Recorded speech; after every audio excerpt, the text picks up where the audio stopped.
Hi, and welcome to the 8th episode of Adding the Alchemy. I am one of your co-hosts, Angie, and I am a board-certified holistic health practitioner with Adding the Good Things. And I'm Angela, the energetic alchemist, and I help people to transform their energetic blueprint to create everything that they desire in life. Wonderful. Thank you, Angela. All right, so today we are continuing our discussion on energy. Last week, we had a little masterclass on Energy 101 and what it is and how we experience it in the world. And we actually had a request. Thank you. We love requests. We had a request to continue this discussion, more specifically about energy and some practical ways that we can learn to tap into it and experience it in our everyday lives. So that is where we are taking this discussion today. So Angela, go ahead and share with us your thoughts on this. Yes. The energy that we live in every day is mostly the synthetic energy. We sit in front of computers, we have our phones, and I mean synthetic as in like man-made energy. We have, the heat coming out of the furnace. We have the TV, we have the lights, we have all of this synthetic energy that we're living in. And then there's the natural energy, the energy that humans carry, the energy that animals carry, the energy of nature. And I think it's very important for people to understand that when you're constantly in this synthetic energy world, your body's energy can kind of get a little scrambled, I guess, and chaotic, because we have like the synthetic energy that kind of moves in like waves, whereas the natural energy kind of moves in like a figure eight kind of. It's very flowy and natural, and that is the state of love. That is the frequency of love that we all want to be in.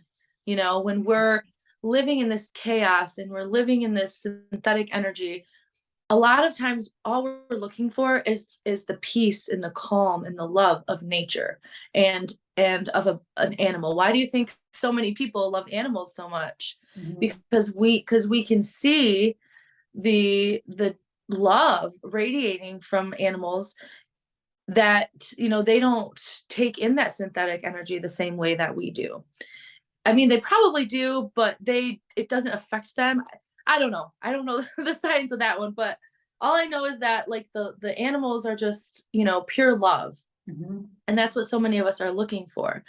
And I have learned in this course that I took an energy routine to basically help to balance your energy out throughout the day if you can't get out into nature. And basically all it is just crossing your energy over your shoulders. There's more to it, but this is like the most basic one, is just to cross your energy, because our energy is meant to be crossed like the figure eight, right?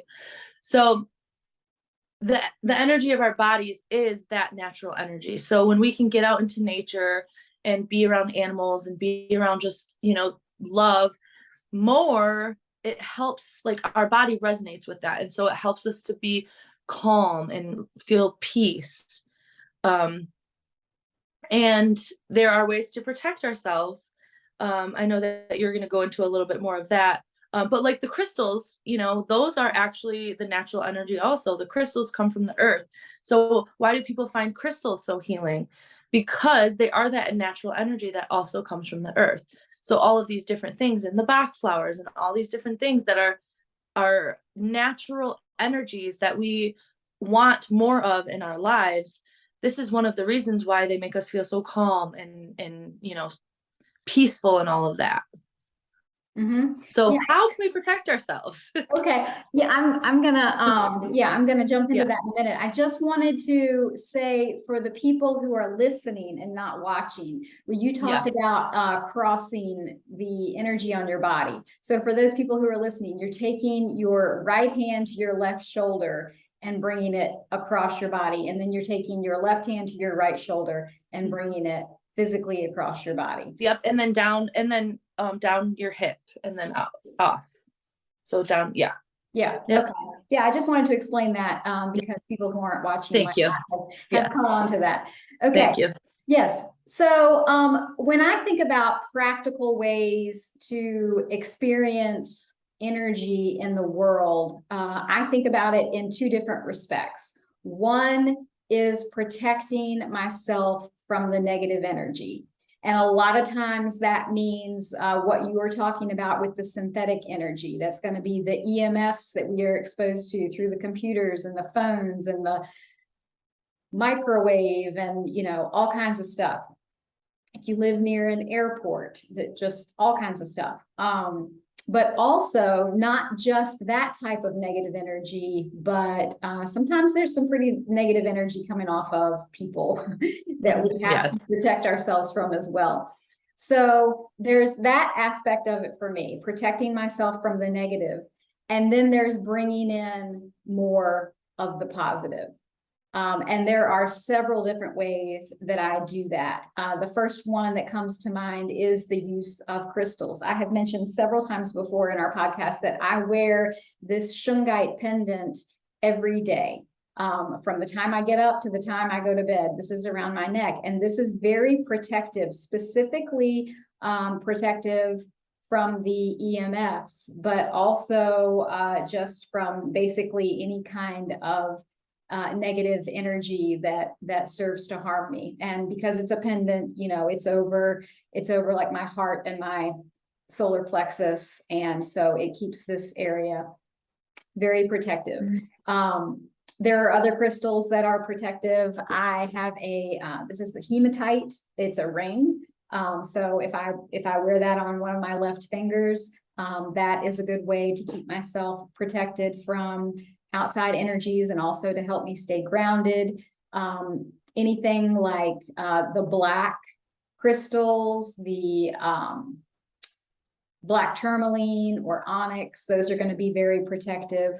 But then if I want to call in more of a positive energy, I'm going to use different crystals. If I want to focus on that unconditional love, I'm going to work with a rose quartz. If I want to bring in some energy to get myself physically moving in my solar plexus and my sacral, I'm going to work with a citrine or a carnelian. Those would be yellow and orange crystals.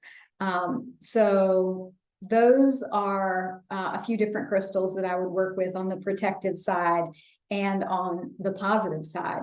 Now, of course, Bach flowers are one of my most favorite healing modalities. And one that I use all the time for protection is walnut. And I love walnut. It does so many things. And the Bach flowers, many of them have lots of different layers and aspects to them. And walnut is one of those that does a ton of different things. But if you think about a walnut shell, it is very hard and very protective. It protects what's inside of it. So when you take walnut flower essence, it creates that hard shell of protection around you as well. So this is one that I will take like before I go in Costco, or even the grocery store, you know, if it's going to be really busy, it's full of people and energies and all kinds of stuff. And so I find that to be a very protective flower essence. But then if I'm looking, since I use the example of unconditional love with the rose quartz, if I am looking to bring in more of that love energy with the Bach flowers, I might use something like chicory or holly. So, you know, there's both sides of that. One thing that I absolutely love to do to clear out my energy and ground myself is a hike in the woods. You know, you talked about nature and just being out there in the woods with the trees and the fresh air and all the leaves on the ground, and very, very healing. Also going to the water, walking on the beach, putting my feet in the water. Even if it is the middle of winter, I will take my shoes off and put my feet in the sand and even go dip my toes in the water. just for a second, because that energy is so very healing. Yeah. Speaking of water, every time I take a shower, I turn it into an energy cleansing meditation, allowing the water just to rinse off any negative energy that is attached to me. And speaking that out loud. I've talked before about how I speak things out loud all day long, but just getting in that shower and feeling that water and stating, allow this water to cleanse any negative energy. Allow this water to move over my body and remove anything that needs to be removed, and turn that into a meditation. You can do the same thing with a bath, especially if you add like Epsom salts and some essential oils that can really raise the vibration quite a bit. Movement, just moving your body and moving that energy through, in whatever way that you feel inclined to move, whether that's through yoga and some stretching and some yoga poses and postures, or maybe that's dancing. Maybe you want to turn on your favorite music and just start dancing.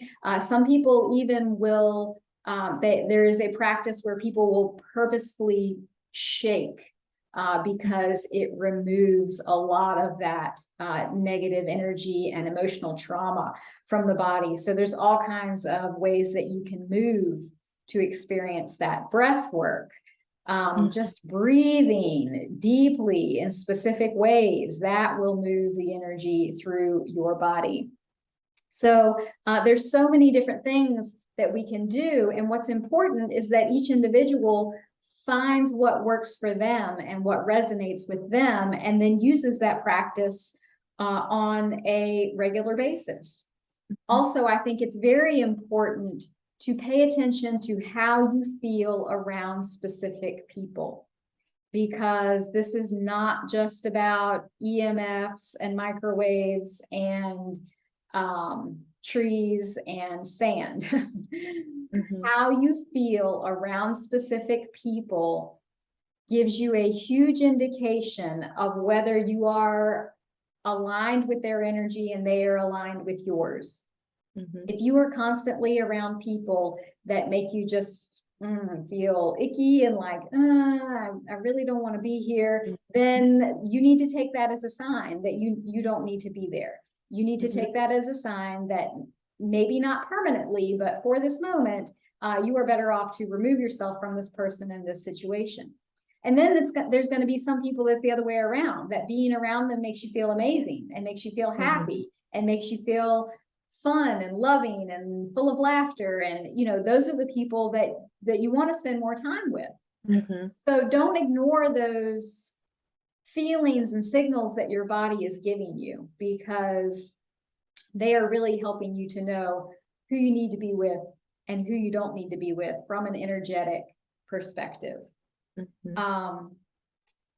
And one more thing that I did have on my list that is a practice for you, and you can talk about this a little bit more, but that is creating an energetic bubble. So do you want to tell us how you do that for yourself? Yes. So I don't work with crystals as much. I do here and there, but I don't wear them or anything. I just close my eyes and see myself in just a bubble. And I do this with myself. I do this with my house. I've done this with my car. And all it is just closing my eyes and visualizing it and saying, I'm in a bubble, nothing can harm me. I'm in a bubble, no outside forces can harm me. No outside forces can penetrate it. No outside forces can, unless I agree to it. So that's what I use for like protection in certain, places, that if I go to a big, a concert or something. So as far as protection, that's what I do. I do it with my dogs also, my house, my yard. Yeah. I think too, and speaking about energy and feeling energy, it's really important to note that and I've said this in our last podcast also, that emotions are energy in motion.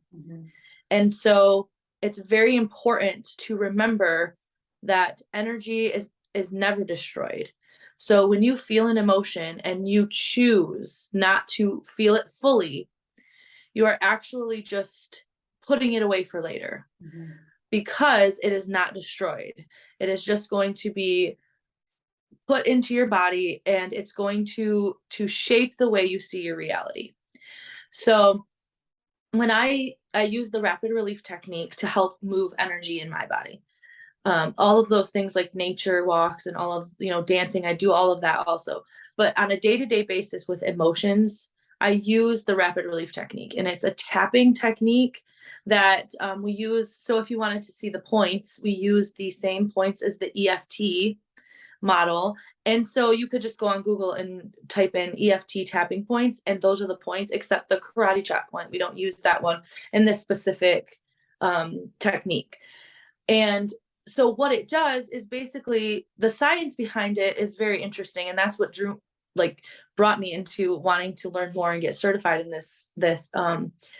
So when you feel an emotion, it will get your neuropeptides going, and which is your adrenaline and your dopamine and your all of those, serotonin.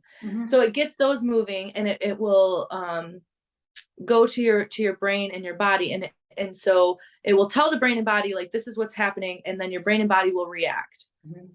And so it's really important to understand that the chemicals in your body and energy are like one and the same. They're working together.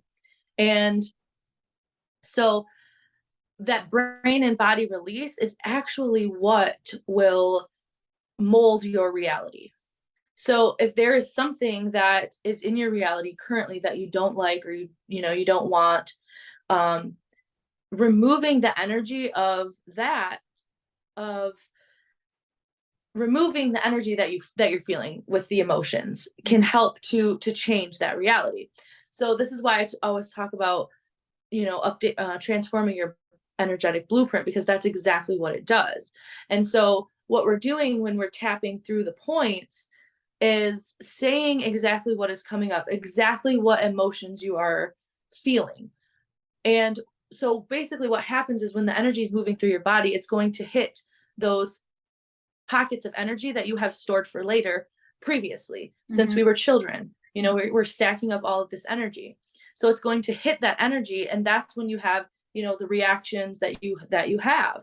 That's when you see what you see in your reality.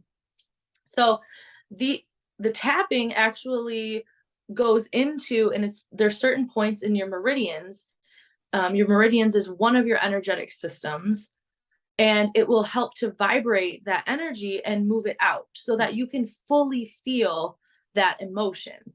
And so when we use the tapping, things will come out that maybe you didn't even know were there from childhood, that, you thought you had gotten over, and I'll give you an example. When I was I think I was 8 years old, my grandma died very suddenly. And I thought I had, I was 8 years old. I didn't really know what emotions were. I didn't know how to process. I didn't know. But growing up, I never thought that I had the energy of grieving and grieving her death in me. I never thought that I had all of those emotions. And once I started opening up and using this technique, so many emotions came out of grieving, and how I was mad at her for leaving me. And I was so sad that she didn't say goodbye. And the little child me didn't understand that she couldn't say goodbye, and I was mad. And that energy was in me, and it was creating my reality based on those feelings. So when I would have relationships where, if someone rejected me in some way, it would send me into a spiral, because that energy of my grandma, what felt like rejection and abandonment, was inside of me. So I had to really start to remove that energy in order to start to see my personal relationships change. And so it's very important to remember that when you don't want to feel an emotion, it doesn't go away. You know, they say, I've always heard, time heals all wounds, Nope. but it does, it No. doesn't.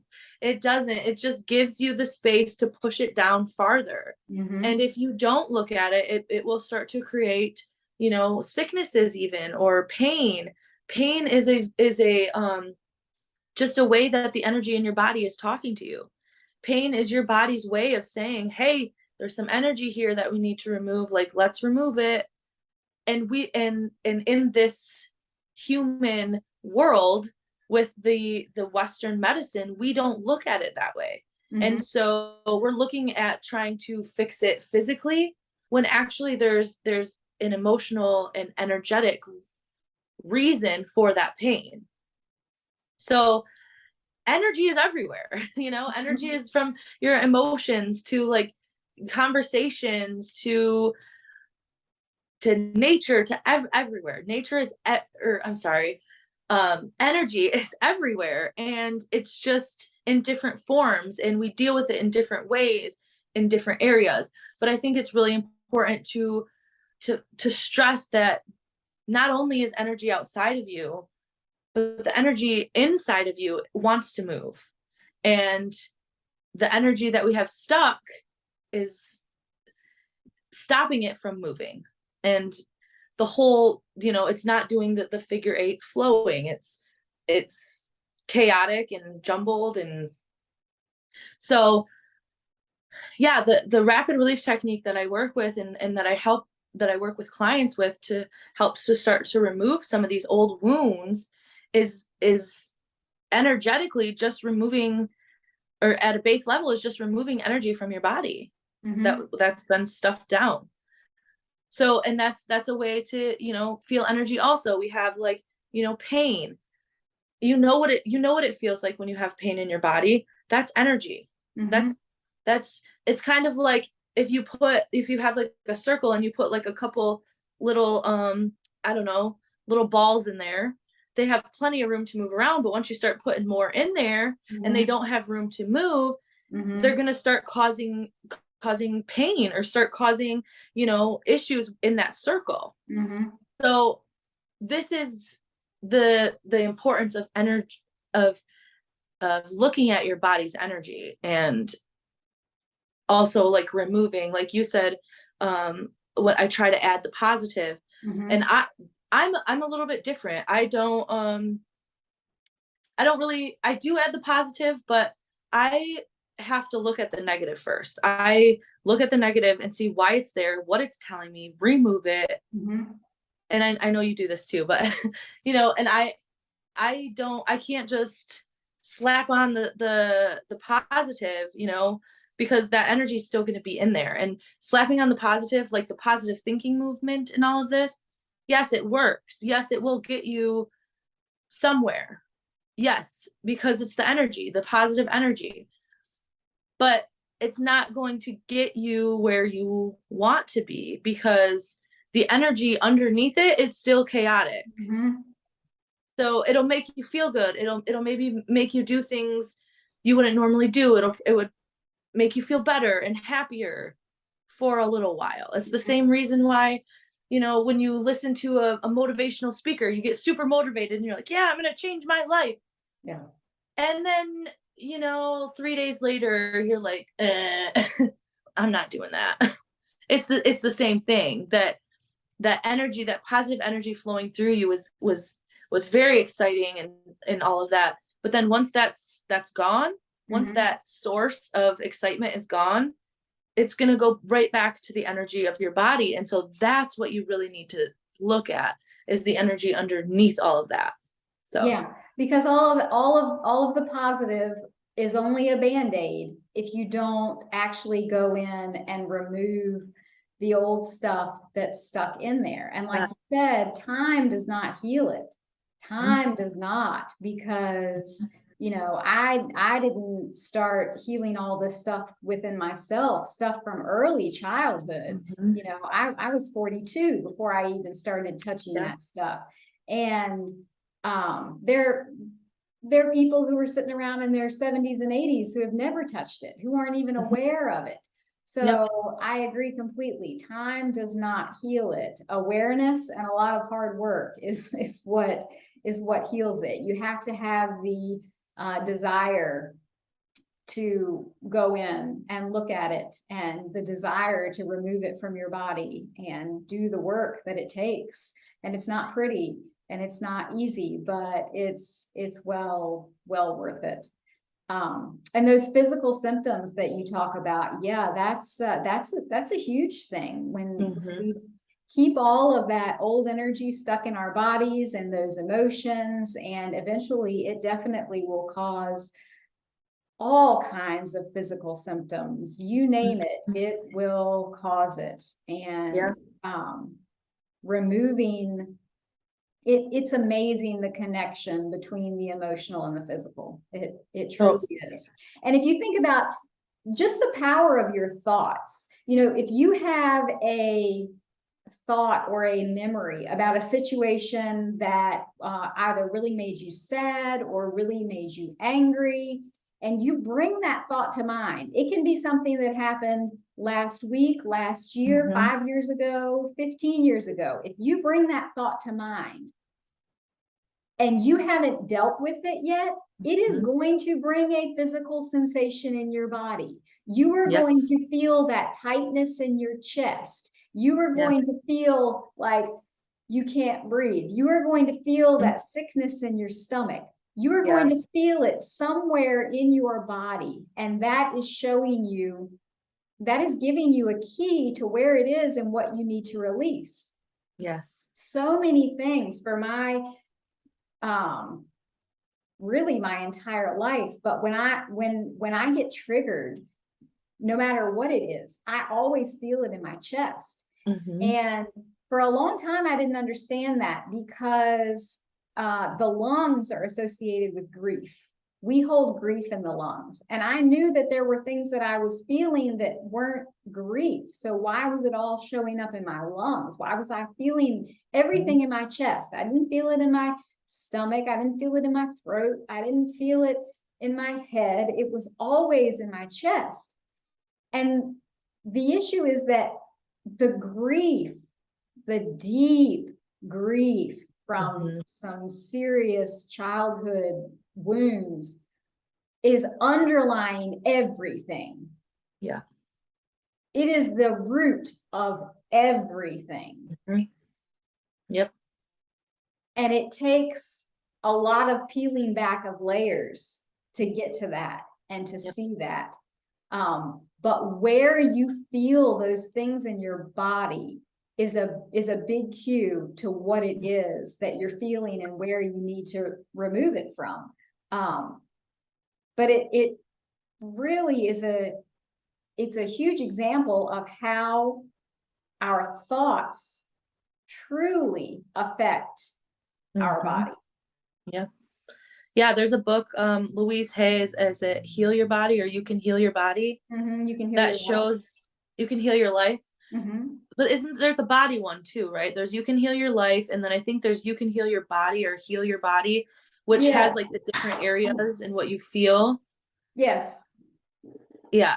So I feel a lot of the emotions I have now a lot in my stomach, and that's a lot of fear. And at a conscious level, I'm like, I'm not afraid of anything. Like, there's nothing that I fear. But then this past year has been a doozy. And it hasn't even been, for instance, I had a tree fall in my backyard.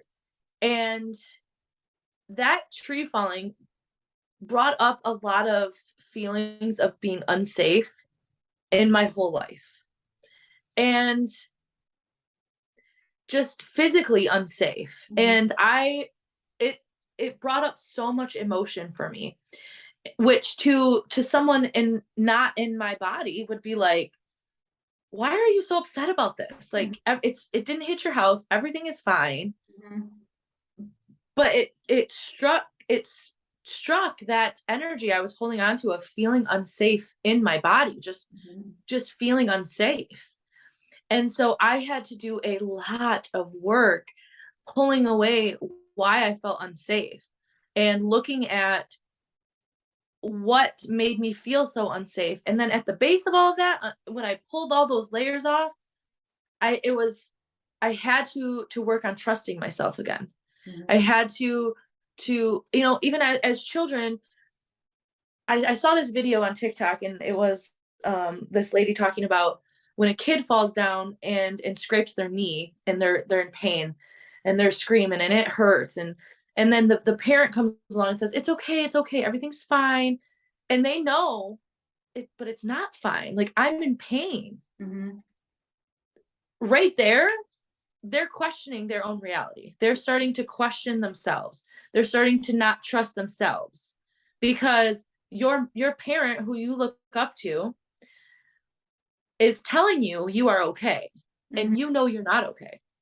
So there's that break of trust with ourselves at a very, very young age.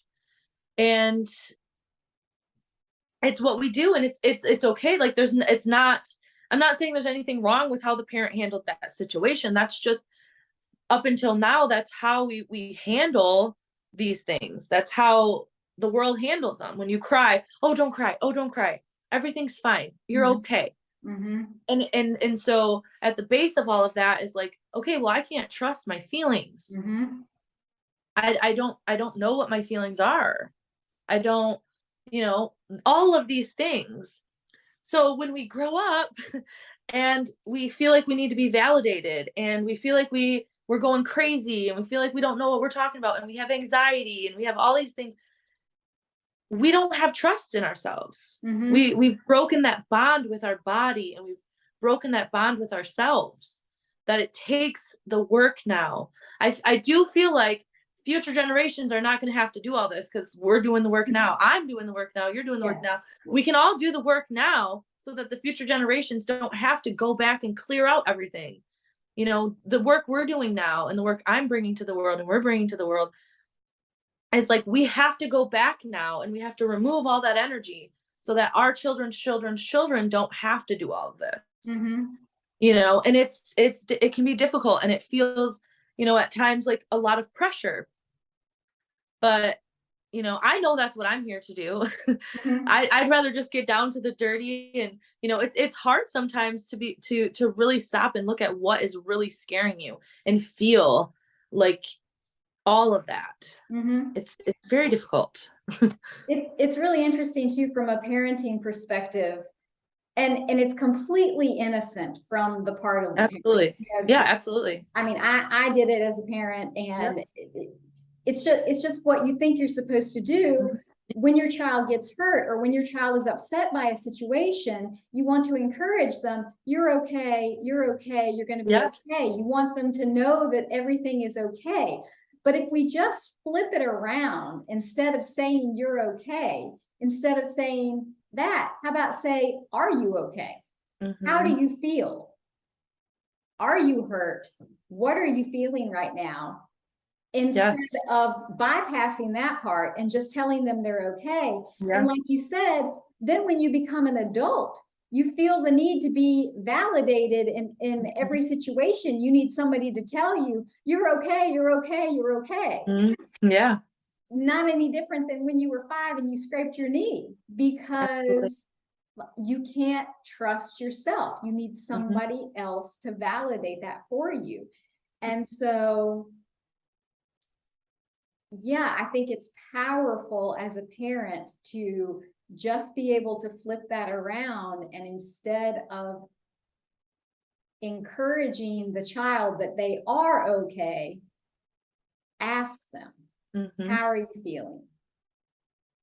Let them express it. Let them tell you. Yeah. And I think, and like the world, we've gotten so like if a kid cries, like we have to be quiet. We don't want the kid to cry. We don't want anyone to be upset by your crying. Like, stop. But if we just like stopped and let them feel and let them have their moment, and one time I was at the mall, and I had a friend's kid with me, and he was having a little bit of a meltdown, and you know, most people would be like, okay, stop crying, stop crying, stop crying. Mm-hmm. And I picked him up and I sat down on the bench and I just held him for a minute and I let him cry. Mm-hmm. And yeah, he kicked and screamed a little bit and then he cried. And then like a couple minutes later, he jumped up and he's like, all right, let's go. Mm-hmm. So it's like they need to feel that energy. They need to be able to feel that full feeling. It's like the emotional wheel. If we Mm-hmm. don't feel that whole feeling, if we don't let that energy move all the way through our body and release it, it's going to get stuck there. Mm-hmm. And so when we're telling a kid, don't cry, come on, you know, it's stopping that energy and it's going to just continue the same cycles over and over. And that child is going to continue those same cycles over and over because that Mm-hmm. energy was not able to be felt and released. Mm-hmm. And yeah, it's like you said, the parents are completely innocent because that's just how it's been done for years and years and years. And that's what we think we need to do. But Mm-hmm. I'm telling you, it's time for a new world. Yeah. And where a lot of people are just starting to notice this, and you know, and it's time, like it's time to do things differently. We're moving into a different time now where that old stuff just isn't working for us anymore. It's not. Yeah. Yeah. And I would encourage people to have that same approach in your adult relationships as well. Instead of, trying to tell somebody that they don't need to be angry or they don't need to be sad or they don't need to feel whatever they're feeling, just allow them to feel it. Yeah. Be there for Yeah. them, be there beside them, be willing to, comfort and have a conversation, but let them feel their feelings Yeah. and let them express their feelings in a healthy way. Yeah. Even with anger, it's okay to be angry. We Mm-hmm. we do need to express it in a healthy way, Yeah. but we need to get it out. Mm-hmm. And so I think not even just in a parent-child relationship, but in Yeah. an adult partnership, whether it's a friendship or spouse or adult parent-child relationships, whatever it is, Yeah. allow people to feel their feelings and express them. Yeah. And even with ourselves, you Yeah. know, I can't tell you how many times I would get like really worked up about something and then be like, this is okay. I can't be angry about this. I shouldn't be angry about this. I can't be angry about this. But it's like, that's just, again, stuffing the energy right back down. Yeah. And it's going to continue. It's that cycle is just going to come right back. And if we can just like sit with ourselves and allow ourselves to have an emotional moment and feel it, you know, the differences it will make in our lives, you know, and when the energy comes through your body, it can be uncomfortable, you know, but it's there to help you to remove it. You know, when you get triggered in those things, it's giving you an opportunity. Like it's not just a trigger and like, oh my gosh, this is bad and I'm going to complain about it. Like it's literally, there's an opportunity for you to look deeper and say, Mm-hmm. okay, this is stopping me from moving to my next whatever I want to do. Mm-hmm. Let's see what's there so I can remove that energy and Mm-hmm. allow in the good, allow in the new, allow in what I want. And, you know, so Yeah. yeah, it's Yeah. all And about the as bad energy. as it feels in the moment, as Yeah. bad as it feels in the moment, you are feeling that because, like you said, it is an opportunity for you to release that and heal just another little piece. Mm-hmm. And then it's not just going to be a one-time thing and done. Yeah. It's going to come up again and again and again. But every time you remove a little bit more of it Mm-hmm. and a little bit more of it, Mm-hmm. and you're a little bit lighter and a little bit cleaner energetically. Mm-hmm.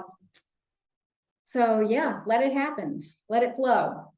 I think we have moved a little bit away from where we started, but that's okay. Well, it's still all energy. We're It's still all talking about energy. energy. So I It's mean, all connected. it At is the end of the all day, energy. it's Yes. all energy. It's all connected, and we have to.